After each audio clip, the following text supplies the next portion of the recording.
Un groupe de personnes, brasseurs de vent, spécialistes en généralité, experts en pipotique appliquée et chercheurs de vérité, nous proposent une nouvelle cosmogonie, la cosmogonie de la Terre plate. Sauf que... Grâce à l'hypocapocaliste embryscope du professeur Grand Pipo, l'observatoire de pipotique appliquée a une nouvelle théorie qui va exploser en vol comme toutes les autres. Ouais, bonjour les amis, vous savez... Le professeur Grand Pipo, qui décidément adore s'entendre parler, est venu nous montrer son nouveau tableau blanc. Après de savants calculs et un blabla d'un quart d'heure, on arrive au fait. Ça c'est le mouvement de la Lune autour du Soleil. Et en fait, on a une Terre à différents moments, voilà, sur sa trajectoire qui se trouve là. Donc ça c'est la Terre, hein, on est bien d'accord. Ça c'est la Lune, donc c'est la Terre à un temps T1, T2, T3. Et ça c'est notre petite Lune, vous voyez, c'est la trajectoire de la Lune autour du Soleil. Imaginez le Soleil ici.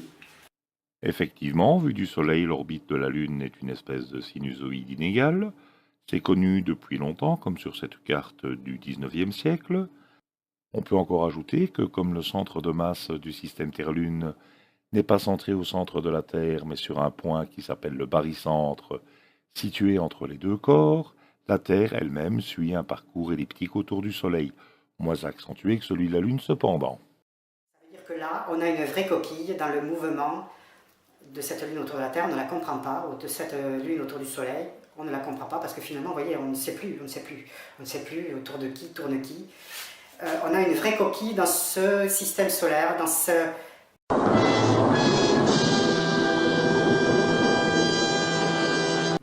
ce mensonge du système solaire, dans ce mensonge de cette Lune qui tourne autour de la Terre.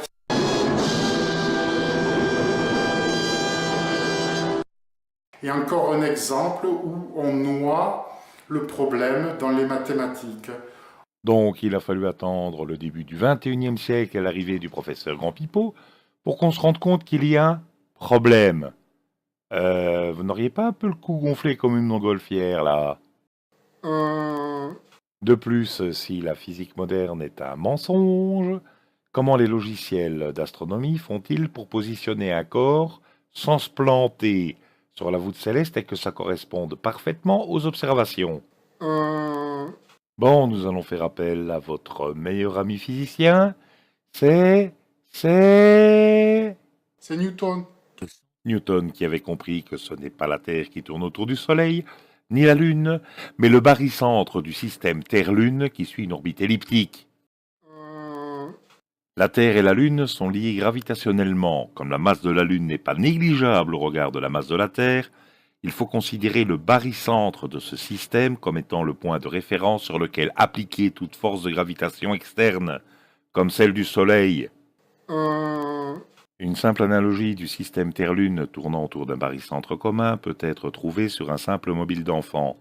Bien que la Terre et la Lune n'aient pas la même masse, il suffit que leur point de suspension se trouve adéquatement placé pour que le système soit en équilibre. Donc voilà, pas de quoi inventer un complot, les calculs sont toujours possibles et ont été appliqués depuis Newton, on n'a aucune difficulté et on s'est bien rendu compte, depuis des siècles, qu'effectivement, vu du Soleil, la Lune parcourt une trajectoire sinusoïdale.